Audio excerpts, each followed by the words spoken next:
What's up? I know my phone's all smeared. Hold on.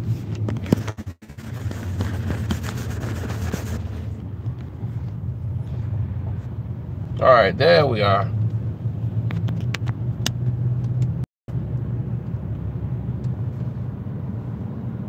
Now, the subject of today is the CD world. Music discs all across this globe.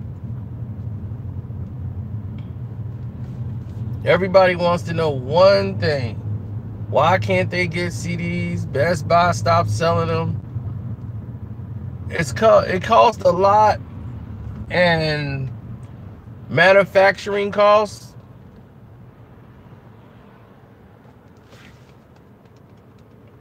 And you knew once streaming, like I was one of the last people to come over to streaming. I loved having my physical copy of my music.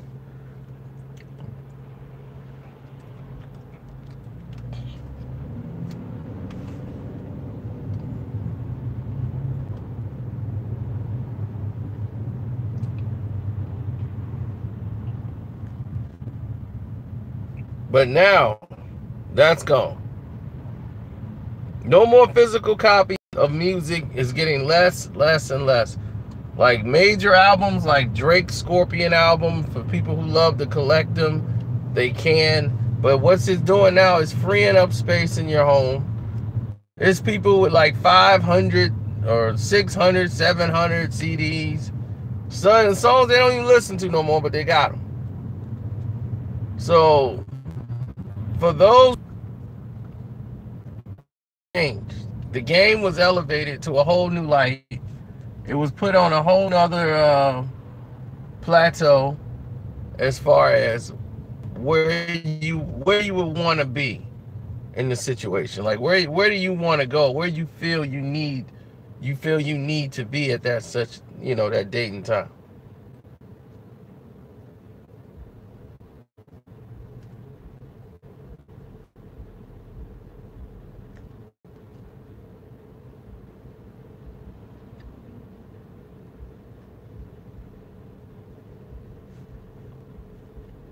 Now, CDs, distributional costs, and when you pay for distribution and you pay for manufacturing, there's normally a percentage that goes along with the record company and the artist, what they pay, or whoever is distributing the music.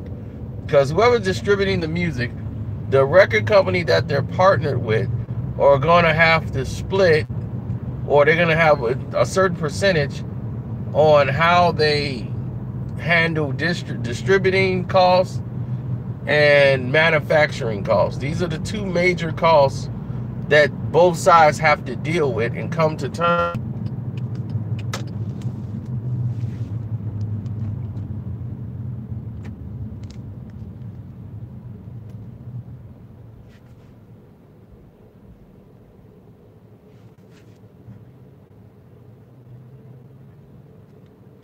Now, most record companies and record company labels giving you a 22% merger with your record company and they're handling a distribution deal. That's about fair. 20. That's about a good percentage. Sometimes it's higher depending on what they want to do. And their lure, or what they do is they raise the manufacturing costs. So when they raise the manufacturing costs, it will kind of balance out what they lost in the distribution percentage. So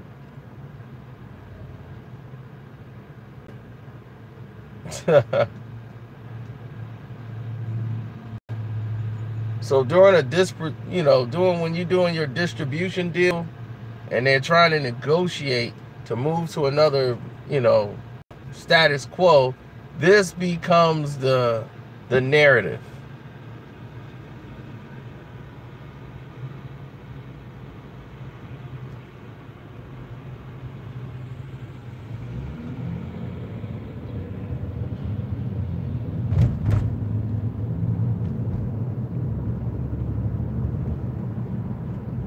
CD books, yeah, but see the thing is how much it costs to manufacture that disc. You gotta think about losses they take for the records they don't sell. You gotta think about where they're gonna do with all these things, and they gotta move them to other stores. And now you don't have people buying them like Best Buys. Once Best Buy buy a CD, they try to make their money back by selling it. It's up to them to make their money back.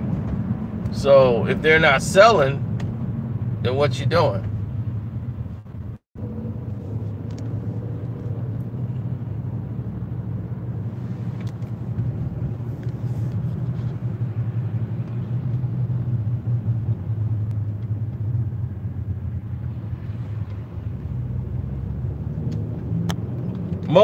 Most people get in situations they can't get out of.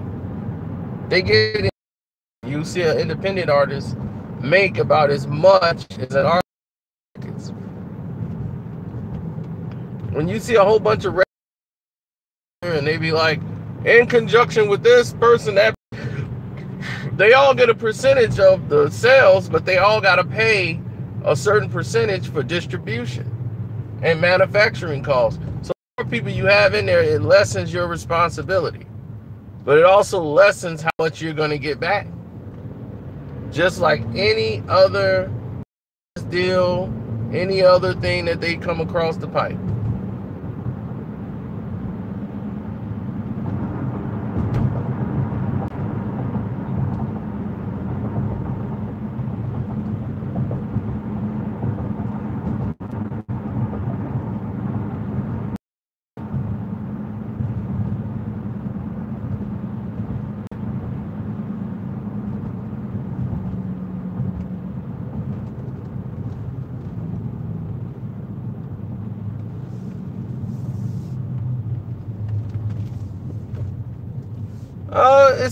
It's not really controlling the content.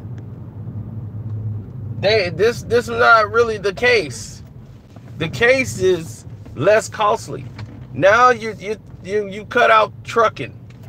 You cut out a lot of different elements that normally would go along with you cut out a lot of elements that would go along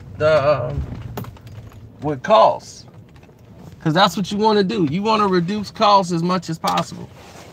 So when you reduce costs, this is how you do it. This is a way of reducing your costs. Hold on 1 second. I'll be right back.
That was a transaction that didn't go in my.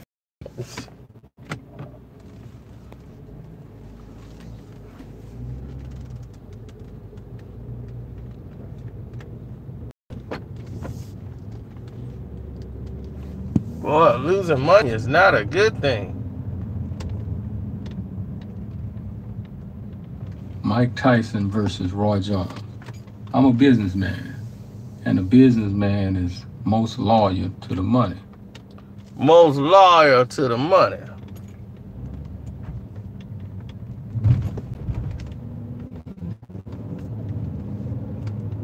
Now, like what we're saying about manufacturing costs, these are the reasons why people like Lyor Cohen is able to make some money, and that's why he went to YouTube. He saw an opportunity in the streaming service where it lessens his costs and responsibility for all the record companies who couldn't make the money because of the overhead. So when you can't make the money with the overhead that's there, that opens the door to problems.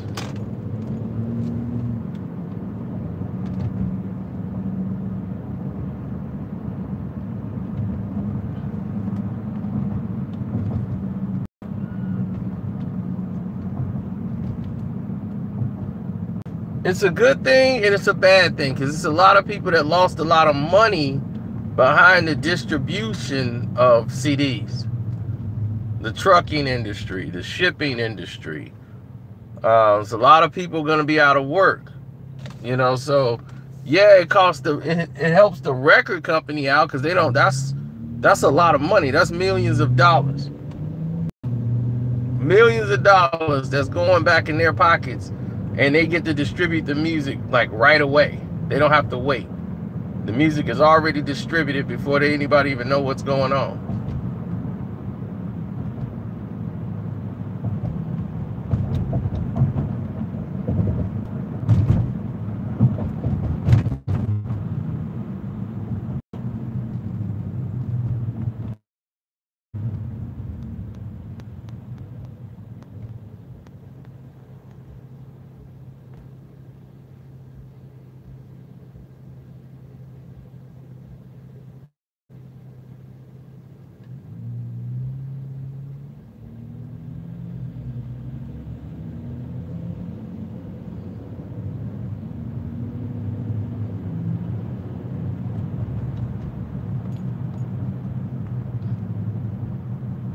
Exactly.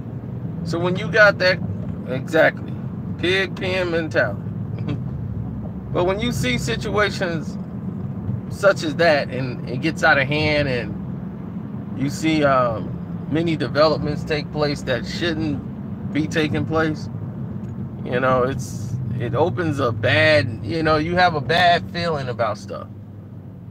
You know, you're like, man, I got a bad feeling about this.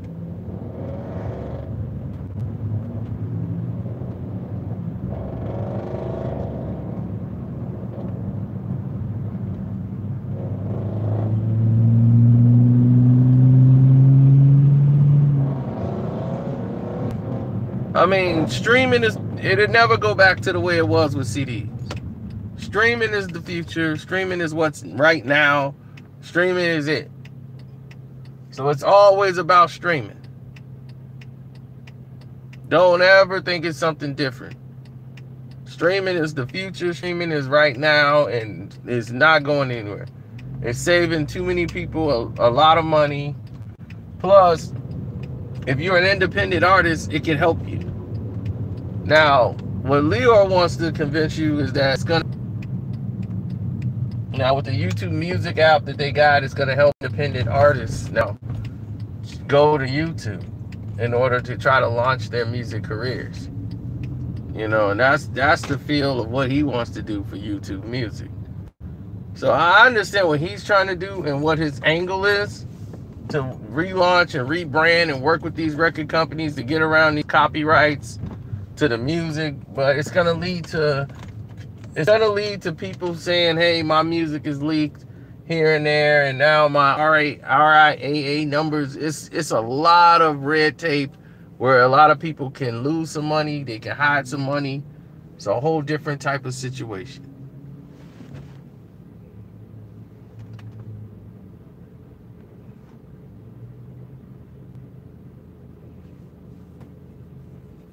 So one of the benefits is, even if you don't own iTunes, now they're going to charge you to watch certain stuff on YouTube now.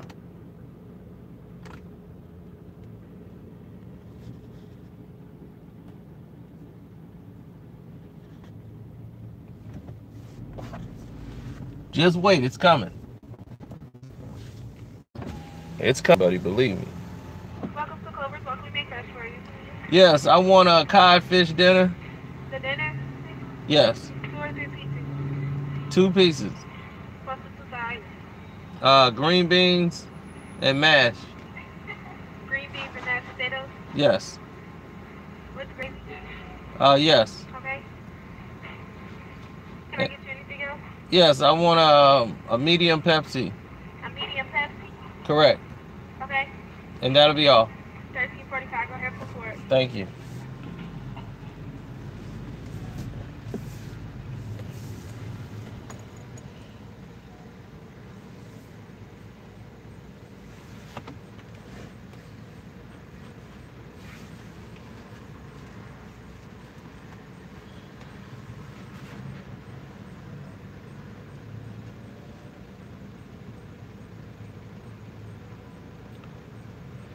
Well, you save money paying somebody for developers on a platform to stream. It's a lot cheaper. You're saving yourself from storage fees, manufacturing costs, shipping.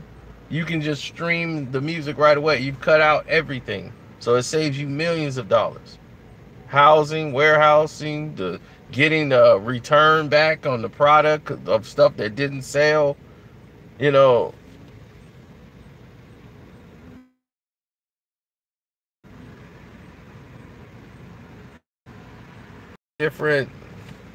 There are a lot of different ways to save money,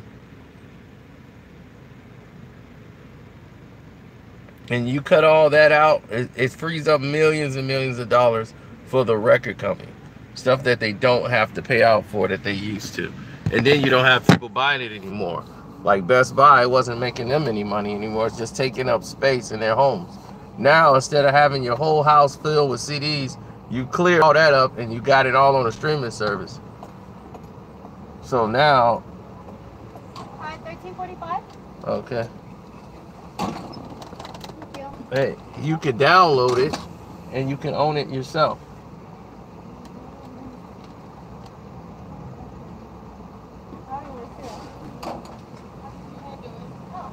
Okay. Did you drink? Okay. You can take this and pull forward. All Have right. a good day. Thank you.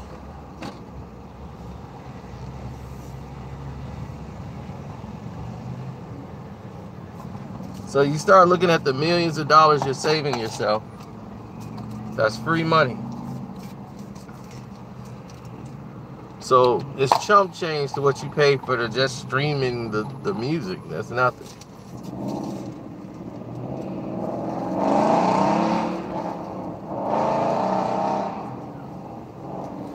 Now,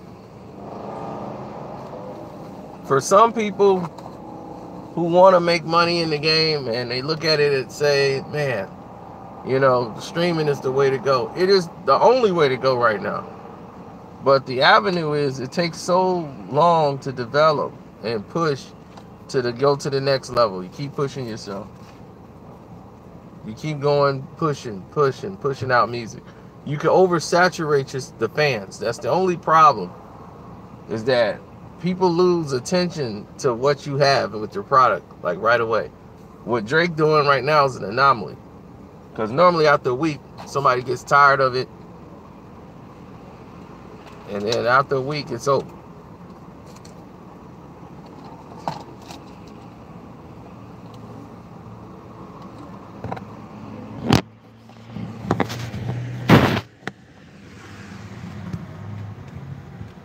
This isn't AHA. When they start selling codfish dinners at AHA.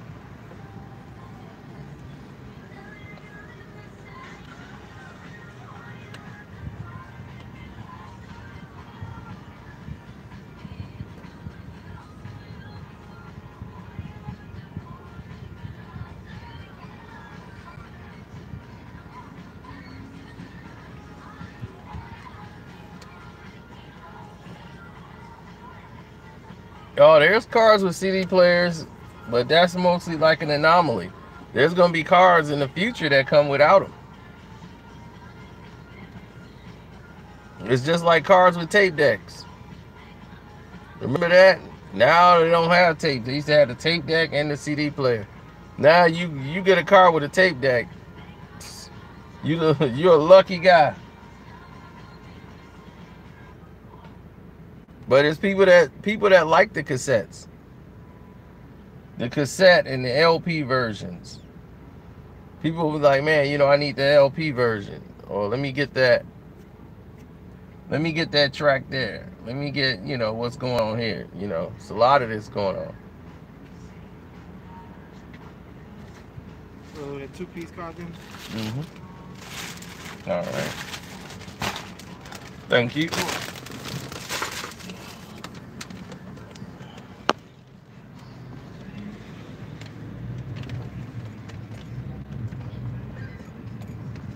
I mean, yeah, CDs are great. When you got them, you can read everything you got.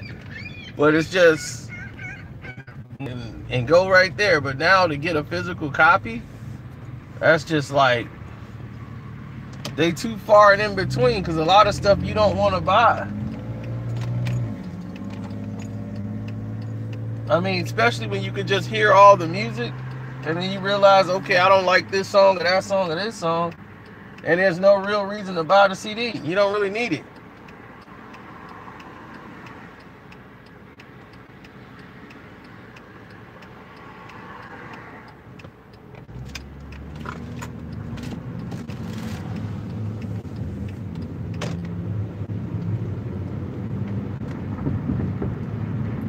The last CD I bought and purchased was Jadakiss Top 5. Dead or Top 5, Dead or Alive. I think that was the last CD I bought. Ever since then, it's been streaming. So,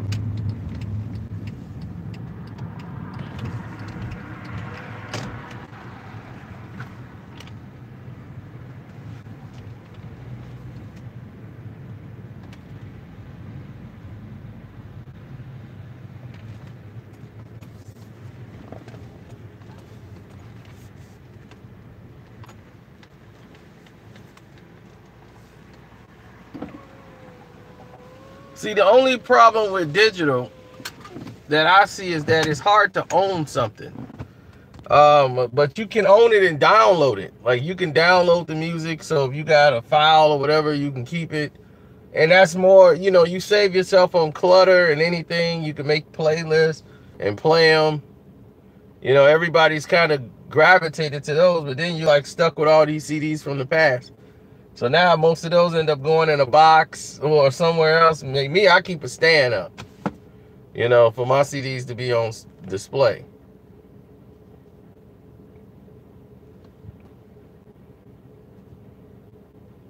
Like, if I listen to something on cassette or I listen to it on the LP, it sounds a lot different than, you know, how it sounds on the CD sometimes.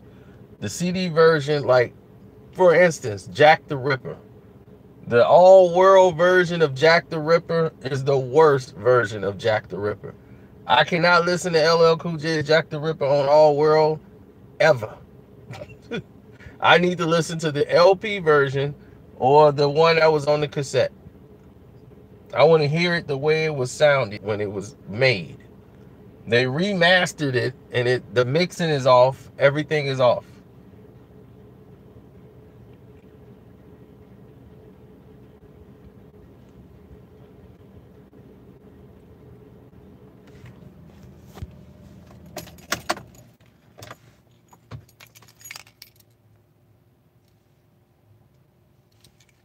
Right, so people would normally go back to cassettes, go back, just like people went back to 8-tracks. People like, man, I like the sound in my 8-track. So they fix their old schools up, get an 8-track system, play 8 tracks.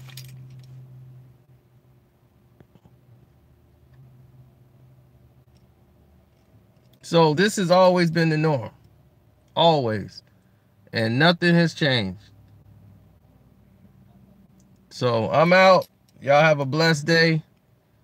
And we'll holler again a little later.